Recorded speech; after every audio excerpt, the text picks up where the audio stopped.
Ciao, benvenuti su Storie di Tradimento.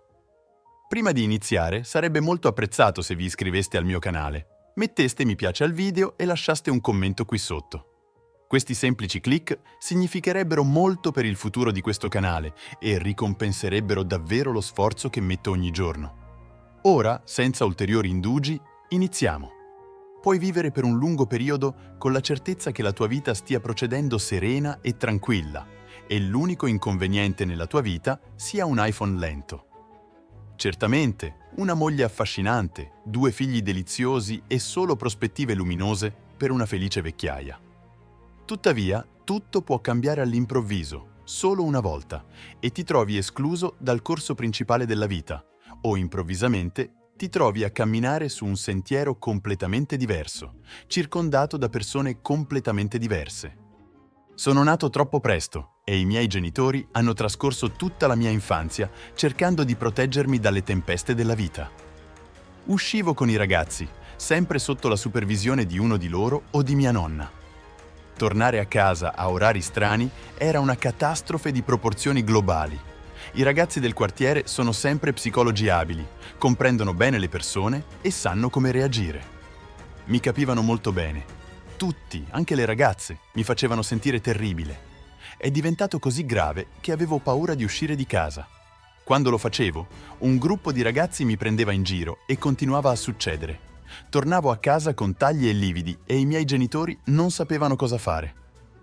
Hanno provato a parlare con gli altri ragazzi, ma le cose peggioravano. Non puoi sempre proteggere un adolescente da situazioni difficili seguendolo ovunque. La mia triste infanzia sembrava non finire mai e sarei sempre rimasto bloccato a sentirmi piccolo e spaventato. Poi, un giorno, il cugino di mia madre, Robby, è venuto a trovarci. Era in una scuola militare e si stava preparando per entrare nell'esercito. Vedeva quanto fosse difficile per me. Era inverno e i ragazzi giocavano a hockey nel nostro cortile, ma io non ero parte di questo. Robby aveva notato che stavo lottando e una sera venne a parlarmi. Mi disse che nella vita le persone possono essere come i predatori, cercando sempre di essere i più forti. Mi disse che finché non mi fossi difeso, le cose non sarebbero migliorate. Essere un uomo significa avere dignità e io non la stavo mostrando, ma c'era la possibilità di riconquistarla. Non avere paura del dolore, del sangue e delle lacrime, consolidare la tua risolutezza in un pugno e resistere con onore. Permettiti di perdere, ma la tua dignità rimarrà intatta. Robby mi ha dato una pacca sulla testa, ha acceso una sigaretta e ha lasciato la stanza. 2 giorni dopo sono stato inserito nella squadra di hockey. Uno dei ragazzi si ammalò e fui incaricato di sostituirlo. La partita fu intensa. Un'offensiva a 3 uomini si avvicinò alla porta. Eseguii un passaggio preciso al mio compagno di squadra sul bastone, ma lui mancò l'occasione di concludere la partita in un momento teso. Naturalmente fui biasimato per tutto. Mi insultarono con ogni sorta di nomi e alla fine il giocatore sfortunato mi colpì persino in faccia. Tutta la rabbia repressa mi sopraffece e, senza pensarci 2 volte, colpii l'offensore in faccia con il mio bastone. Il ragazzo crollò sul ghiaccio come un relitto, si coprì il viso con le mani, ma sanguinava dal ponte del naso. Afferrai il bastone e guardai intorno. Tutti rimasero in silenzio fino a quando uno dei ragazzi disse: «È colpa tua, amico». Elton non c'entrava nulla. Una sera, la madre della persona che mio figlio aveva colpito venne a casa nostra in fretta e furia, e i miei genitori rimasero scioccati, sollevati dal fatto che non avesse fatto male seriamente alla persona. Zio Robby fece una battuta cupa al riguardo. Dopo quello, tutto cambiò per me. Nessuno mi insultava o bullizzava più. Mi sentivo parte del gruppo. Mi unii a diverse attività, imparai un po' di musica e giocai a hockey. Zio Robby, che era nell'esercito, mi portò a una lezione di arti marziali durante una delle sue visite. Disse che potrei non diventare un grande atleta, ma avrei imparato a proteggermi e gli altri. Quella fu l'ultima volta che lo vidi. 6 mesi dopo, zio Robby fu ucciso in un luogo pericoloso e fu la prima volta che provai una perdita così grande. Le lezioni che presi mi aiutarono a imparare a controllarmi. Non stavo solo apprendendo abilità, stavo facendo progressi. Iniziai anche a competere in competizioni nazionali, ma quello non era il mio obiettivo principale. Andai all'università tecnica e dopo 5 anni diventai ingegnere meccanico, ma non volevo lavorare in fabbrica. Ero ispirato dalle storie di eroismo nell'esercito. Nel terzo anno di università incontrai Sophie, una ragazza normale di una famiglia normale con capelli biondi e occhi marroni. Stava frequentando uno dei miei compagni di classe, ma quando ci incontrammo fu come un fulmine. Lei interruppe il suo fidanzamento nonostante quello che dicevano la sua famiglia e gli amici. 6 mesi dopo ci sposammo e un anno dopo avevamo 2 gemelli, un ragazzo di nome Robbie e una ragazza di nome Masha. Mi abituai rapidamente alla vita militare, andai in molti luoghi pericolosi, anche in Africa, dove addestrai soldati nell'artiglieria. Lavorai come istruttore per 6 mesi. Un giorno mi ammalai per aver bevuto acqua che non avrei dovuto. Avevo l'epatite e dovetti tornare a casa per il trattamento. Fui in ospedale per 1 mese e il mio fegato fu seriamente danneggiato. Il dottore disse che ero fortunato, ma mi avvertì dei problemi futuri. Un anno dopo mi ferii gravemente, quindi dovetti smettere di servire nell'esercito. Mi ritirai come capitano e dovetti adattarmi alla vita civile. Mia moglie fu sempre lì per me, anche quando ero in Africa, non mi lasciò mai, a differenza di alcune mogli che si prendono pause dai loro mariti. Sapevo di avere una donna amorevole che mi aspettava a casa. Come civile, ci volle del tempo per capire cosa fare. Poi aprii un negozio dove riparavo strumenti musicali e giocattoli. Potrebbe non sembrare molto, ma c'era sempre una lunga fila di persone in attesa di riparazioni. I nuovi strumenti sono costosi, ma offro riparazioni a prezzi accessibili. Dopo 2 anni, il negozio divenne una società che produceva chitarre speciali e giocattoli di lusso. Sophie lavorava come dottore e guadagnava molti soldi nel centro diagnostico regionale. Avevamo un grande appartamento in città che mio nonno C aveva lasciato e una grande casa in campagna che avevamo costruito noi stessi. I nostri figli andavano a scuola e tutto andava bene. Sophie era speciale perché sembrava giovane anche invecchiando. Il suo viso non aveva rughe e aveva capelli ricci, un seno grande e gambe lunghe. Era mia moglie, ma iniziai ad avere un problema. Presi peso a causa dell'epatite e il mio corpo si ingrossò. Persi i muscoli nello stomaco. Non sarebbe stato un grande problema, ma notai che mia moglie iniziava a sentirsi a disagio vicino a me.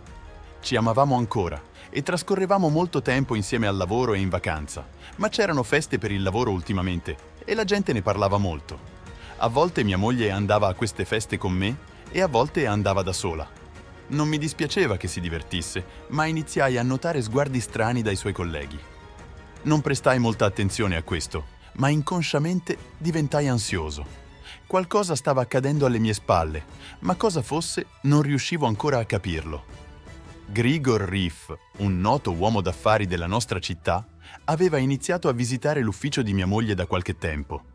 Aveva una solida reputazione nell'industria delle costruzioni prima di ammalarsi.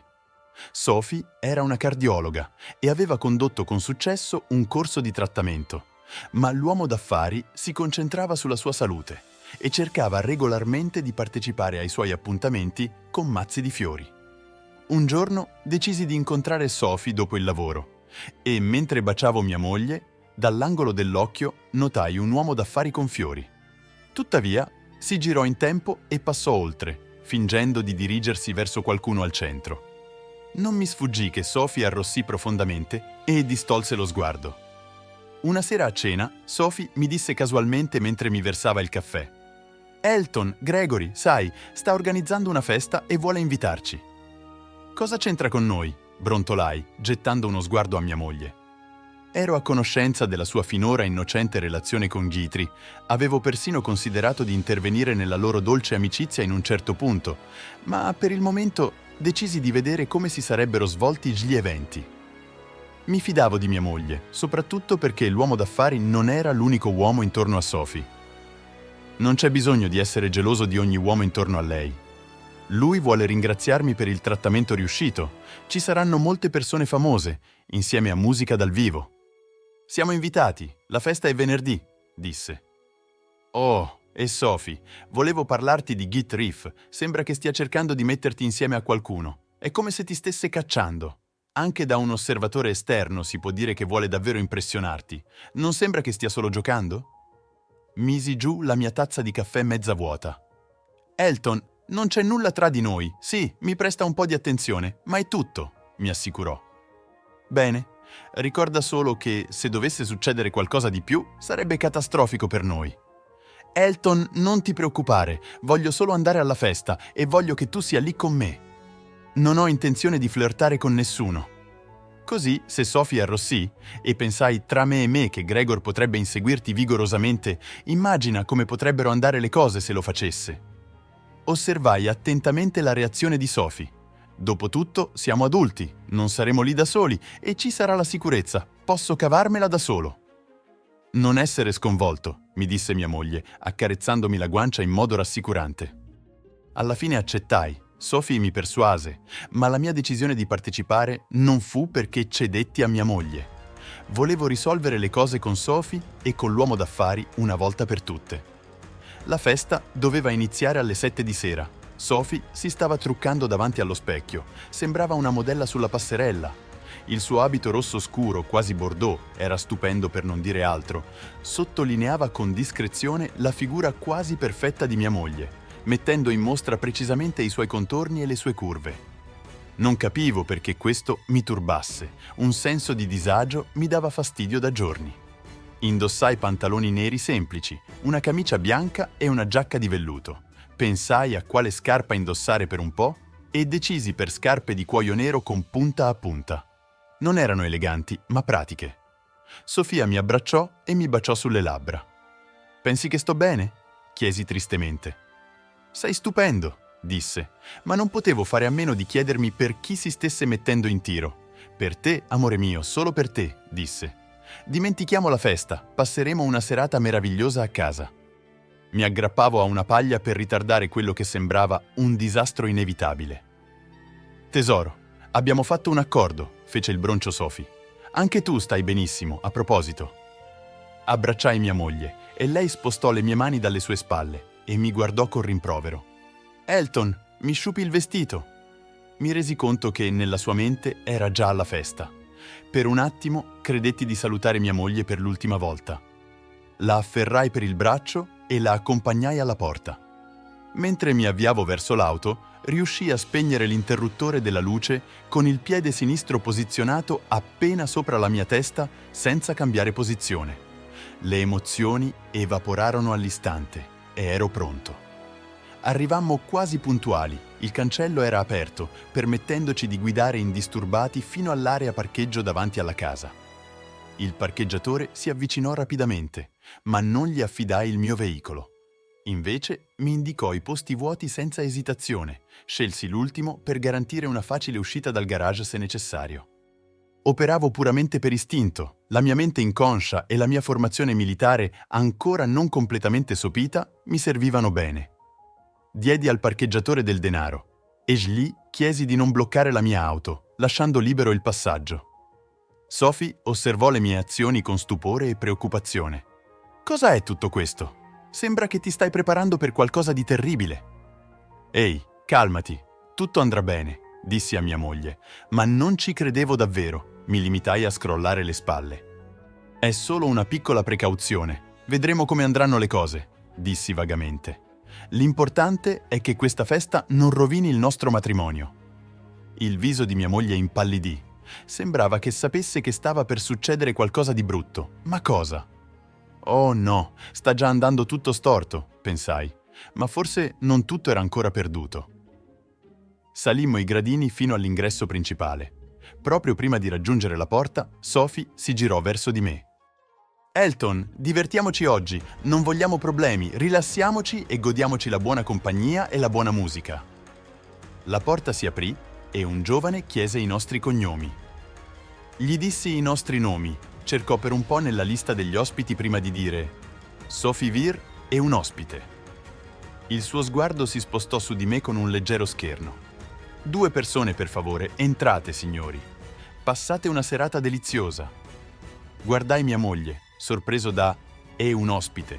Come un'aggiunta non intenzionale, una rabbia fredda mi montò dentro. Sophie mi lanciò uno sguardo strano e mi strinse la mano rassicurante mentre entravamo. Dall'angolo dell'occhio notai un ghigno sprezzante sulle labbra della guardia all'ingresso. Nella sala C accolse lo stesso signor Gary, accompagnato da una giovane donna in un vestito verde molto corto.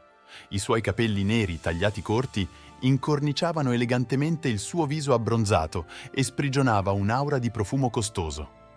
L'ospite baciò la mano di mia moglie. «Sei una miracolata, sono senza parole». Poi si rivolse a me. «Devi essere Elton. Ho sentito tanto parlare di te. Piacere di conoscerti. Per te sono solo Boris». Mi porse la mano, la accettai e lui iniziò a stringere, ricambiai fermamente, guardandolo negli occhi.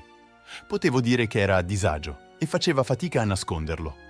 Quello era abbastanza per un saluto. Allentai la presa. Ci fu una breve pausa. Poi Boris sorrise e ci salutò. «Entrate, amici. Mettetevi comodi e chiacchierate con gli altri ospiti». Non presentò la persona con lui. Molte persone erano già arrivate, inclusi alcuni atleti con i loro partner, un paio di attori di un teatro vicino e alcune donne attraenti. Qualcuno dell'ufficio del sindaco era lì, anche. Non conoscevo gli altri e onestamente non volevo. Avevo altre cose per la mente. Sophie mi baciò sulla guancia e si affrettò in bagno. Io gironzolai vicino al tavolo del buffet, tenendo in mano un bicchiere di soda. Ne presi un sorso lento, scrutando la sala. Non avevo intenzione di bere alcol quella sera. Vidi Sophie rientrare nella sala. Boris si avvicinò a lei prendendola per il gomito. Sophie si girò verso di lui con un sorriso. Poi gli sussurrò qualcosa che lo fece scuotere la testa a disagio. Guardò in giro, vide la sua compagna e la congedò con un gesto della mano. Qualcuno mi mise una mano sulla spalla, mi girai e vidi l'amica del proprietario con un sorriso affascinante che mi fissava. «Il mio nome è Stella, portami dello champagne», chiese. Effettivamente era piuttosto attraente, anche se non quanto Sophie. Presi una flûte di champagne dal tavolo e gliela porsi. «Sei incredibile!» esclamò. Onestamente non ero dell'umore giusto per flirtare quel giorno, quindi mormorai la prima cosa che mi venne in mente. Era maltempo il suo approccio. «Aspetta», mi resi conto mentre vedevo Boris farle segno. «Ok, capisco», pensai. Questa donna sembrava essere stata designata per me, assicurandosi che mi tenessi fuori dai guai quella notte. Chattammo brevemente, discutendo di questioni banali. Mi guardava intensamente, mostrando che voleva più di una semplice conversazione. Continuavo a guardare mia moglie mentre Stella parlava con me. Sophie e l'ospite ballavano e poi andavano al bar.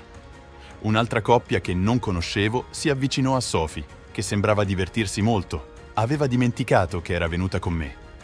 «Vedo che stai guardando tua moglie», disse Stella con un sorrisetto.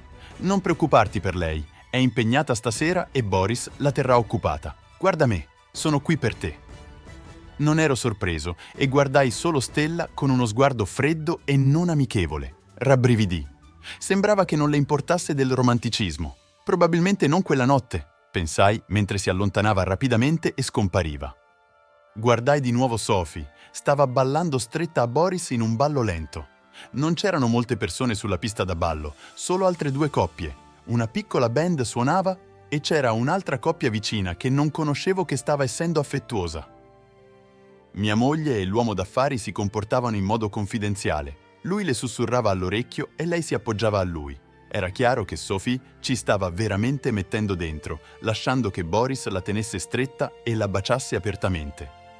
Potevo dire che Sophie non si rendeva conto di quello che stava facendo. Sapevo che era ora di intervenire. Così mi avvicinai alla pista da ballo. Dall'angolo dell'occhio vidi due grosse guardie avvicinarsi a noi. Toccai la spalla di Boris. Si infastidì, ma non lasciò andare mia moglie. «Vattene via, stupido! Sophie è con me stasera», disse. «Zio, non confonderti. È mia moglie, quindi lasciala stare», dissi con fermezza. Boris tenne la mano di Sophie e fece segno alle sue guardie. Si avvicinarono. Guardai mia moglie. Lei non cercò di lasciare andare la mano del suo nuovo ragazzo. «Mi hai ingannato, ce ne andiamo», dissi con fermezza. «Se rimani...» Non avevo bisogno di ulteriori indizi. Sapevo cosa stava per succedere. Ero arrabbiato e avevo bisogno di incolpare qualcuno. «Elton, per favore, è solo una notte», supplicò Sophie, quasi in lacrime. «Vuoi davvero dormire con lui così tanto da dimenticarti di me?» Quasi urlai, la musica cessò e le mie parole echeggiarono nella stanza. Il proprietario, vedendo la mia rabbia, capì che era il momento di zittire lo stupido testardo che si rifiutava di lasciare che sua moglie fosse presa dall'alfa. Fece un gesto di disprezzo alle guardie. «Elton, avresti potuto goderti il tuo tempo con Stella e io avrei potuto fare lo stesso. Non capisco il tuo rifiuto, ti piaceva, no?» Sophie singhiozzò sommessamente. Il marito geloso rovinò la serata. «Buttate fuori quel cornuto adesso!» urlò Gregory, non nascondendo più la sua rabbia. Avanzarono su di me da entrambi i lati. Aspettai, gli occhi fissi su mia moglie. Le guardie mi afferrarono, cercando di torcere le mie braccia, immobile. Poi si nascose dietro la schiena di Gregory. Sembrava che non mi vedesse più come suo marito. Colpii la guardia di sinistra con il tallone sulla gamba.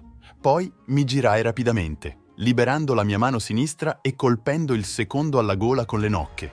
E feci lo stesso al primo. Caddero come tronchi, facendo un rumore distintivo quando le loro teste colpirono la pista da ballo. Ora nulla mi tratteneva. Ora tutto era chiaro. Non avevo più una moglie. Boris venne verso di me, ma vidi paura nei suoi occhi. Mi avvicinai a lui e sorrisi. Lo calciai nell'inguine con il mio stivale e poi saltai su colpendolo al mento con il mio tallone. Cadde rapidamente. Successe così velocemente che nessuno, assolutamente nessuno, capì cosa stava succedendo. Boris cercò di rialzarsi scuotendo la testa. Mi avvicinai a lui con i pugni stretti. Improvvisamente Sophie gridò: «Elton, fermati! Lo farai male!» Un'altra persona gridò: «Chiamate la polizia!» Guardai mia moglie mentre cercava di aiutare il suo fidanzato. «Sei terribile, come hai potuto?» urlò lei, arrabbiata, cercando le parole giuste. «Sto andando via, vieni con me?» chiesi con fermezza. «Vattene, mi fai schifo», confermò. Quella fu tutto ciò di cui avevo bisogno per sentire. Guardai indietro alla scena ancora una volta e lasciai rapidamente la casa. Nessuno mi fermò. Camminai verso il parcheggio, era già buio. Mi sedetti stancamente sul sedile del guidatore e girai la chiave. Il motore iniziò a ruggire rumorosamente come un grande gatto ben nutrito. Lasciai il parcheggio con attenzione, guardando indietro brevemente come se mi aspettassi di vedere una Sophie pentita nello specchietto. Poi premi delicatamente l'acceleratore e uscii dal cancello. Una cosa era certa, dopo il mio calcio, quel ragazzo non avrebbe più infastidito mia moglie. Tirai fuori il telefono e chiamai un numero familiare. Risposero subito, come se aspettassero la mia chiamata. «Come è andata?» chiese C, il mio amico. «Non benissimo», dissi. Aprii il vano portaoggetti e afferrai un pacchetto di sigarette. «Spero che tu non sia andato troppo oltre», dissero ridendo. Risposi con una risata. «No, tutto a posto», dissi. «Hai bisogno di aiuto?» chiesero. «Non ancora sicuro, teniamoci in contatto», dissi e riattaccai rapidamente. La mia auto accelerò verso la città. Decisi di passare la notte nel mio appartamento in città. Faceva male tornare al posto dove tutto era iniziato. L'appartamento era decorato con varie opere d'arte, paesaggi, ritratti, nature morte e John Rhines. Non conoscevo i nomi degli artisti. Mio nonno era appassionato di pittura e solo lui sapeva quali artisti avevano contribuito alla sua collezione. Questo appartamento era impregnato della mia infanzia. Spesso visitavo mio nonno e rimanevo a dormire. Odorava di sigari e fumo proveniente dal camino. Qui, in questa vecchia casa, volevo passare del tempo a riflettere sugli eventi recenti. Accesi il camino, anche se era inizio autunno e abbastanza caldo, volevo solo un momento per ricordare la mia infanzia. Versai del whisky irlandese e mi sedetti sulla poltrona di mio nonno con le gambe distese verso il fuoco. Non mi accorsi di quando mi addormentai. Il campanello suonò alle 3 del mattino. Senza togliermi la coperta o mettermi le pantofole, andai alla porta. La aprii e vidi Sophie. Aveva le lacrime che le scorrevano dagli occhi rossi e gonfi. Sembrava male quanto mi sentivo. «Elton, sapevo che saresti stato qui, non ho mai sbagliato così tanto in vita mia, mi dispiace, non succederà mai più, non voglio perderti», singhiozzò abbassando la testa. Ci eravamo separati dopo che Boris era stato portato via in ambulanza. Alzai le spalle. «Beh, almeno quella è una buona notizia, Sophie». Cosa ti aspettavi che succedesse quando hai permesso a quel folle di passare una notte con te? Pensavi che non lo avrei anticipato a causa di Stella? Sono stato uno stupido, un idiota narcisista. Dimmi, tu e Gregor Reeves avete orchestrato tutto questo? Sapevi in anticipo cosa sarebbe successo al raduno? Lei guardò in basso. Non tutto, solo in generale. Lui ha accennato che una volta arrivati potremmo scambiare i ruoli, ma pensavo che avrei rifiutato e che sarebbe finita lì. Ma tu non hai rifiutato. Pensavo che saresti rimasto con Stella, ho visto come ti guardava, era solo per una notte. E dopo? Pensavi davvero che potessimo continuare come se nulla fosse, sapendo entrambi che eri stata con un altro uomo? Come posso fidarmi di te ora? Rimasi sulla soglia, non la lasciai entrare. Capisco perché pensavi che Stella sarebbe venuta da me quella notte, ma perché hai scelto questo sconosciuto al posto mio? Lei non disse nulla. Sophie, vattene, non ho più una moglie, dissi, chiudendo tranquillamente la porta. Lei rimase davanti alla porta per un po', poi sentii i suoi tacchi mentre se ne andava. Martedì, un uomo anziano entrò nel mio ufficio. Signor Elton Vickers, disse, guardandomi oltre gli occhiali. Sì, cosa posso fare per lei? Chiesi. Sono Dibro Jura, disse. Posso sedermi? Tirai fuori un sigaro e iniziai a tagliarlo. Il signor Gregory vuole denunciarti per le ferite che gli hai causato venerdì sera. Dove ha trovato quell'avvocato? Dovrebbe fare il portiere, non l'avvocato, pensai. Allora perché il signor Gregory non l'ha fatto di persona? Accesi il sigaro e iniziai a fumare. Il visitatore inaspettato fece una smorfia. Prima di metterti dietro le sbarre e rovinare la tua impresa, Gary è disposto a sorvolare sull'alterco se tua moglie trascorre questo fine settimana con lui nella sua tenuta.